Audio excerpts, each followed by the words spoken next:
Hi everyone. बहुत बहुत स्वागत है आपका अपने ही यूट्यूब चैनल GK GS जय गुरुदेव में। फ्रेंड्स, इस वीडियो में बहुत ही मोस्ट इम्पॉर्टेंट क्वेश्चंस मैंने कलेक्ट किए हैं जो हर कम्पिटिटिव एग्ज़ाम में बार बार पूछे ही जाते हैं और बार बार रिपीटेड होते रहते हैं। तो उन्हीं क्वेश्चंस की आज हम इस वीडियो में डिस्कस करेंगे और बहुत ही ज़्यादा मोस्ट इम्पॉर्टेंट क्वेश्चंस हैं। और अगर आप हमारे चैनल पर पहली बार विजिट कर रहे हैं तो चैनल को सब्सक्राइब कर लें, साथ ही साथ बेल आइकन को प्रेस कर लें जिससे कि सबसे पहले नोटिफिकेशन आपके पास पहुंचे। और अगर वीडियो पसंद आए तो इसे लाइक करें। और आइए चलिए स्टार्ट कर लेते हैं। प्रश्न नंबर 1। निम्नलिखित में से किस प्रकार की तरंगों का प्रयोग रात्रि दृष्टि उपकरण में किया जाता है? तो दोस्तों, निम्नलिखित में से अवरक्त तरंगों का प्रयोग रात्रि दृष्टि उपकरण में किया जाता है, यानी इसका ऑप्शन नंबर सी इसका ठीक हो जाएगा।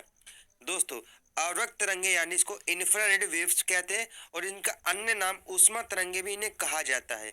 उपग्रहों में लगे अवरक्त सूचकांकों का उपयोग सैनिक उद्देश्यों में नाइट विजन में किया जाता है। इनके और भी प्रयोग है, जैसे फसलों की वृद्धि का प्रेक्षण करने में तथा घरेलू इलेक्ट्रॉनिक उपकरणों में इसका उपयोग किया जाता है, जैसे टेलीविजन के रिमोट में। नेक्स्ट क्वेश्चन, प्रश्न नंबर 2। पोलियो के टीके की खोज किसके द्वारा की गई थी? तो दोस्तों, पोलियो के टीके की खोज जॉन सॉल के द्वारा की गई थी, यानी इसका ऑप्शन नंबर डी इसका ठीक हो जाएगा। दोस्तों, बात करते हैं लुई पाश्चर के बारे में। इन्होंने दूध के पाश्चराइजेशन टेक्निक की खोज की थी, जबकि आइजैक मैन ने इन्होंने विटामिन बी की कमी का पता लगाया था। बात करते हैं यूरिन कालमेट के बारे में। इन्होंने बीसीजी टीके की खोज की थी। किसके बारे में? बीसीजी टीके की खोज यूरिन कालमेट के द्वारा की गई थी। नेक्स्ट क्वेश्चन, प्रश्न number 3। Indian institute of horticulture research कहाँ स्थित है? तो दोस्तों, Indian institute of horticulture research जो है यह बेंगलुरु में स्थित है। ऑप्शन नंबर इसका ए ठीक हो जाएगा। नेक्स्ट क्वेश्चन, प्रश्न नंबर 4। ऊंचाई बढ़ने पर वायु दाब पर क्या प्रभाव पड़ेगा? तो दोस्तों, ऊंचाई बढ़ने पर वायु दाब में कमी आ जाती है, यानी इसका ऑप्शन नंबर इसका ठीक हो जाएगा। दोस्तों, वायु दाब को बैरोमीटर के द्वारा मापा जाता है। दोस्तों, बैरोमीटर की रीडिंग के बारे में इंपॉर्टेंट फैक्ट जान लेते हैं। दोस्तों, जब बैरोमीटर के जो पाठ्यांक अचानक नीचे गिर जाए तो इसका मतलब आंधी व तूफान आने के संकेत है। यदि बैरोमीटर का जो पाठ्यांक होता है धीरे धीरे नीचे गिरे तो इसका मतलब होता है वर्षा आने की संभावना है। यदि जो पाठ्यांक होता है धीरे धीरे ऊपर चढ़े तो इसका मतलब साफ मौसम रहने का संकेत है। दोस्तों, वायु दाब के कारण ही जो जल होता है 100 डिग्री सेल्सियस से पहले ही उबलने लगता है। पहाड़ों पर दोस्तों जल जल्दी उबलने लगता है, क्योंकि वहां पर जो वायु दाब होता है बहुत ही कम होता है। इसलिए दोस्तों, इस क्वेश्चन से इतने इंपॉर्टेंट फैक्ट बन सकते हैं। नेक्स्ट क्वेश्चन, प्रश्न नंबर 5। द्रव में विद्युत धारा प्रवाहित की जाए तो पृष्ठ तनाव पर क्या प्रभाव पड़ेगा? दोस्तों, अगर द्रव में विद्युत धारा का प्रवाह किया जाए तो इससे पृष्ठ तनाव जो होता है कम हो जाता है, यानी इसका ऑप्शन नंबर इसका ठीक हो जाएगा। दोस्तों, ये पृष्ठ तनाव होता क्या है? देखिए दोस्तों, द्रव का वह गुण जिसके कारण द्रव अपने मुक्त पृष्ठ का मान न्यूनतम बनाने का प्रयास करता है, इसे द्रव का पृष्ठ तनाव कहते हैं। दोस्तों, जो पृष्ठ तनाव का मात्रक होता है जूल प्रति मीटर स्क्वायर होता है। बात करते हैं दोस्तों, इस क्वेश्चन से और भी इंपॉर्टेंट फैक्ट बन सकते हैं, जैसे दोस्तों तेल, ग्रीस आदि से पृष्ठ तनाव कम होता है तथा तापमान बढ़ाने पर भी पृष्ठ तनाव कम हो जाता है। नेक्स्ट क्वेश्चन, प्रश्न नंबर 6। पराबैंगनी किरणों की खोज किसने की थी? दोस्तों, अल्ट्रावायलेट यानी पराबैंगनी किरणों की खोज रिटर महोदय ने की थी, यानी इसका ऑप्शन नंबर डी इसका ठीक हो जाएगा। बात करते हैं बैक्रोले की। इन्होंने गामा किरणों की खोज की थी, जबकि रोंटजन महोदय ने इन्होंने एक्स किरणों की खोज की थी, जबकि न्यूटन महोदय ने दृश्य विकिरण की खोज की थी। दोस्तों, बात करते हैं परावैंगनी किरणों की। दोस्तों, परावैंगनी किरणें सूर्य के विद्युत प्रकाश से उत्पन्न होती है। दोस्तों, वायुमंडल में एक गैस होती है उसका नाम है ओजोन गैस। ये परावैंगनी किरणों को अवशोषित कर लेती है और जो ओजोन लेयर होती है ये समताप मंडल में 15 से लेकर 35 किलोमीटर की ऊंचाई में पाई जाती है। ओजोन गैस को O3 के रूप में डिनोट किया जाता है। दोस्तों, जो पराबैंगनी किरणें होती है इसका उपयोग भी होता है, जैसे बैक्टीरिया को नष्ट करने में इसका उपयोग किया जाता है। नेक्स्ट क्वेश्चन,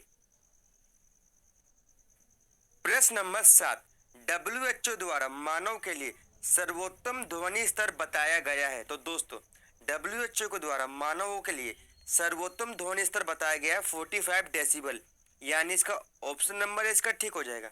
दोस्तों जो साधारण बातचीत होती है वो 30 से लेकर 40 डेसिबल के बीच में होती है, जबकि जो मशीन गन का ध्वनि स्तर होता है 170 डेसिबल होता है, जबकि जो मिसाइल का ध्वनि स्तर होता है 180 डेसिबल होता है।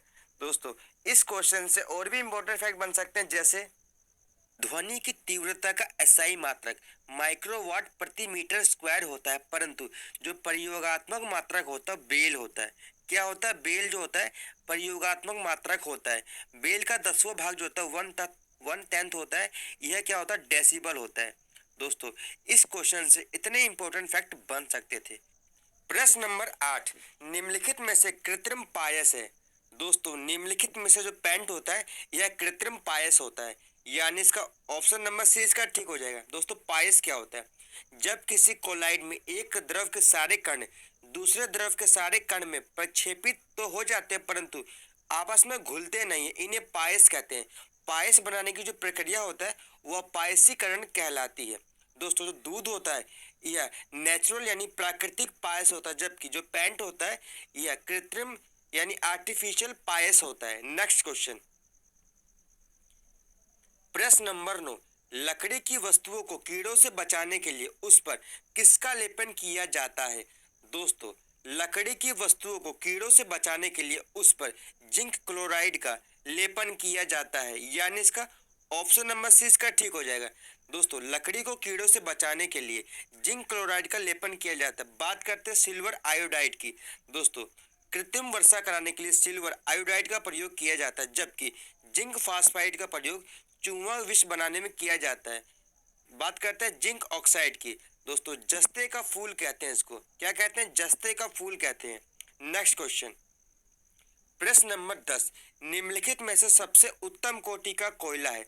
दोस्तों जो कोयला होता है 4 प्रकार का होता है, एंथ्रासाइट, बिटुमिनस, लिग्नाइट और पीट। जो इसमें सबसे उत्तम क्वालिटी यानी हाई क्वालिटी का जो कोयला होता है वो एंथ्रासाइट होता है, यानी इसका ऑप्शन नंबर इसका ठीक हो जाएगा। दोस्तों एंथ्रासाइट में जो कार्बन की मात्रा होती है 85% से भी अधिक होती है, इसलिए इसको सर्वोत्तम कोयला कहा जाता है। जो नंबर 2 पे होता है बिटुमिनस कोयला होता है, यह मुलायम कोयला भी कहलाता है। इसका प्रयोग घरेलू उपयोग में किया जाता है, जो इसमें कार्बन की मात्रा होती है 70 से लेकर 80% तक की होती है। बात करते हैं लिग्नाइट कोयले की। दोस्तों लिग्नाइट कोयले में जो कार्बन की मात्रा होती है 65 से लेकर 70% के बीच में होती है। इसका रंग भूरा होता है, यह जल वाष्प की मात्रा इसमें अधिक होती है। बात करते हैं पीट कोयले की। दोस्तों सबसे घटिया क्वालिटी का जो कोयला होता है वो पीट कोयला होता है। इसमें कार्बन की जो मात्रा होती है 50 से लेकर 60% के बीच में होती है। इसे जलाने पर राख और धुआं निकलता है, ये लो क्वालिटी का कोयला होता है। नेक्स्ट क्वेश्चन, प्रश्न नंबर 11, जुगनू रात में चमकता है क्योंकि? दोस्तों जुगनू रात में चमकता है क्योंकि लूसीफेरिन के कारण, यानी इसका ऑप्शन नंबर इसका ठीक हो जाएगा। दोस्तों जुगनू रात में चमकने वाला कीट है जिसमें लूसीफेरिन नामक रसायन पाया जाता है, जिसके कारण ऑक्सीजन से प्रकाश उत्पन्न होता है। नेक्स्ट क्वेश्चन, प्रश्न नंबर 12, माइक्रोग्राफिया नामक पुस्तक किसके द्वारा लिखी गई है? दोस्तों मोस्ट इंपोर्टेंट क्वेश्चन है। जो माइक्रोग्राफिया पुस्तक है यह रॉबर्ट हुक के द्वारा लिखी गई है, यानी इसका ऑप्शन नंबर 20 का ठीक हो जाएगा। दोस्तों रॉबर्ट हुक ने 1665 में कोशिका की खोज की थी। इंग्लैंड के वनस्पति शास्त्री थे। इनकी जो प्रसिद्ध पुस्तक थी माइक्रोग्राफिया थी। बात करते हैं दोस्तों अरस्तु के बारे में। इन्हें फादर ऑफ जूलॉजी यानी जंतु विज्ञान का पिता कहा जाता है, जबकि थियोफ्रेस्ट को इन्हें फादर ऑफ बॉटनी यानी वनस्पति शास्त्र का पिता कहा जाता है। बात करते हैं ग्रेगर जॉन मेंडल के बारे में। इन्हें फादर ऑफ जेनेटिक्स यानी आनुवांशिकी का पिता कहा जाता है। नेक्स्ट क्वेश्चन, 13, प्रकाश संश्लेषण की दर किस रंग में सर्वाधिक होती है? दोस्तों प्रकाश संश्लेषण की दर सर्वाधिक होती है रेड रंग में यानी लाल रंग में प्रकाश संश्लेषण की दर सबसे अधिक होती है, जबकि जो बैंगनी रंग में प्रकाश संश्लेषण की दर सबसे कम होती है। दोस्तों इस क्वेश्चन का ऑप्शन नंबर सी इसका ठीक हो जाएगा। दोस्तों प्रकाश संश्लेषण एक ऑक्सीडेशन एंड रिडक्शन की अभिक्रिया होती है। इसमें जल का ऑक्सीडेशन ऑक्सीजन बनने में होता है, जबकि कार्बन डाइऑक्साइड का रिडक्शन जो होता है ग्लूकोज बनने में होता है। नेक्स्ट क्वेश्चन, प्रश्न नंबर 14, रक्त का थक्का बनाने में महत्वपूर्ण प्रोटीन होता है। तो दोस्तों रक्त का थक्का बनाने में फाइब्रोनोजन जो होता है महत्वपूर्ण प्रोटीन होता है। ऑप्शन नंबर इसका ए ठीक हो जाएगा। बात करते हैं हीमोसाइटोमीटर के बारे में। दोस्तों ये आरबीसी की संख्या ज्ञात करने में इसका प्रयोग किया जाता है, जबकि हीमेटिन या हीमोग्लोबिन में पाए जाने वाला एक रक्त या लोह यौगिक होता है। प्रश्न नंबर 15, मानव मूत्र का हल्का पीला रंग किस कारण होता है। तो दोस्तों मानव मूत्र का हल्का पीला रंग यूरोक्रोम के कारण होता है, यानी इसका ऑप्शन नंबर 20 का ठीक हो जाएगा। दोस्तों बात करते हैं मानव मूत्र के रासायनिक संरचना के बारे में। इसमें 95% जो होता है वो वाटर होता है यानी जल होता है, 2% जो होता है यह लवण होता है, और 2.7% जो होता है यह यूरिया, बाकी का 0.3% जो होता है यूरिक अम्ल होता है। मूत्र में यूरोक्रोम नामक पिगमेंट उपस्थित रहते हैं, इसके कारण मानव मूत्र का जो रंग होता है हल्का पीला हो जाता है। दोस्तों मानव मूत्र का जो पीएच वैल्यू होती है वो 6 होती है। यह इसकी प्रकृति जो होती है अम्लीय प्रकृति होती है। नेक्स्ट क्वेश्चन, प्रश्न नंबर 16, मनुष्य विकृ यानी मनुष्य किडनी में बनने वाली पथरी होती है। तो दोस्तों मानवों में जो पथरी बनती है किडनी की वह कैल्शियम ऑक्जेलेट की होती है, यानी इसका ऑप्शन नंबर डी इसका ठीक हो जाएगा। दोस्तों मनुष्य के वृक्क में जो पथरी बनती है वो कैल्शियम ऑक्जेलेट की बनी होती है। किडनी मानव शरीर में मुख्य रूप से उत्सर्जित अंग होता है, इसका वजन 140 ग्राम का होता है। दोस्तों किडनी के बाहरी भाग को कॉर्टेक्स जबकि भीतरी भाग को मेडुला कहते हैं। किडनी की जो कार्यात्मक इकाई होती है नेफ्रॉन होती है। दोस्तों इस क्वेश्चन से इतने इंपॉर्टेंट फैक्ट बन सकते थे। प्रश्न नंबर 17, विटामिन B5 का रासायनिक नाम क्या है। तो दोस्तों विटामिन B5 का रासायनिक नाम होता है नियासिन, यानी इसका ऑप्शन नंबर सी इसका ठीक हो जाएगा। दोस्तों बात करते हैं रेटिनॉल के बारे में। ये विटामिन ए का रासायनिक नाम होता है। विटामिन ए की कमी से कौन सा रोग हो जाता है। तो दोस्तों विटामिन ए की कमी से रतौंधी रोग हो जाता है, जबकि कैल्सिफेरॉल क्या होता है। दोस्तों जो कैल्सिफेरॉल होता है ये विटामिन डी का रासायनिक नाम है। विटामिन डी से कौन सा रोग हो जाता है। विटामिन डी से रिकेट्स नामक रोग हो जाता है। बात करते हैं बायोटीन के बारे में। दोस्तों ये विटामिन B7 का रासायनिक नाम होता है, इसकी कमी से कौन सा रोग हो जाता है। दोस्तों विटामिन B7 की कमी से लकवा हुआ बालों का गिरना शुरू हो जाता है। नेक्स्ट क्वेश्चन, प्रश्न नंबर 18, रंगीन टेलीविजन में प्रयुक्त रंग होते हैं। तो दोस्तों रंगीन टेलीविजन में जो रंग होते हैं लाल, हरा और नीला होता है, यानी इसका ऑप्शन नंबर डी इसका ठीक हो जाएगा। दोस्तों लाल यानी रेड, ग्रीन एंड ब्लू, ये तीनों रंग जो होते हैं प्राथमिक रंग यानी प्राइमरी कलर्स कहलाते हैं। इन्हीं की सहायता से और रंग बनाए जाते हैं, जैसे लाल और हरा के मिला के पीला रंग बनता है, जबकि लाल और नीला मिला के मैजेंटा रंग बनता है, और हरा और नीला मिला के पिकॉक ब्लू रंग बनता है। दोस्तों इस क्वेश्चन से इतने इंपॉर्टेंट फैक्ट बन सकते हैं। नेक्स्ट क्वेश्चन, प्रश्न नंबर 19, शैवालों के अध्ययन को क्या कहा जाता है। तो दोस्तों शैवालों के अध्ययन को फाइकोलॉजी कहा जाता है, यानी इसका ऑप्शन नंबर ई इसका ठीक हो जाएगा। दोस्तों बात करते हैं सेलेनोलॉजी की। इसमें चंद्रमा की बनावट व धरातल से संबंधित अध्ययन किया जाता है, जबकि सीरीकल्चर में रेशम के कीड़ों के पालन और उनसे रेशम के उत्पादन का अध्ययन किया जाता है। बात करते हैं पोमोलॉजी की। दोस्तों इसमें फल से संबंधित अध्ययन किया जाता है, जबकि हाइप्नोलॉजी में इसमें नींद का अध्ययन किया जाता है। नेक्स्ट क्वेश्चन, प्रश्न नंबर 20, शरीर में वसा का संश्लेषण कहाँ होता है। दोस्तों शरीर में वसा का जो संश्लेषण होता है वो माइटोकॉन्ड्रिया में होता है, यानी इसका ऑप्शन नंबर इसका ठीक हो जाएगा। दोस्तों वसा शरीर को ऊर्जा प्रदान करते हैं। 1 ग्राम वसा से लगभग 9.3 किलो कैलोरी ऊर्जा प्राप्त होती है। त्वचा के नीचे जमकर वसा जो होते हैं त्वचा के नीचे जमकर शरीर के तापमान को नियंत्रित रखते हैं।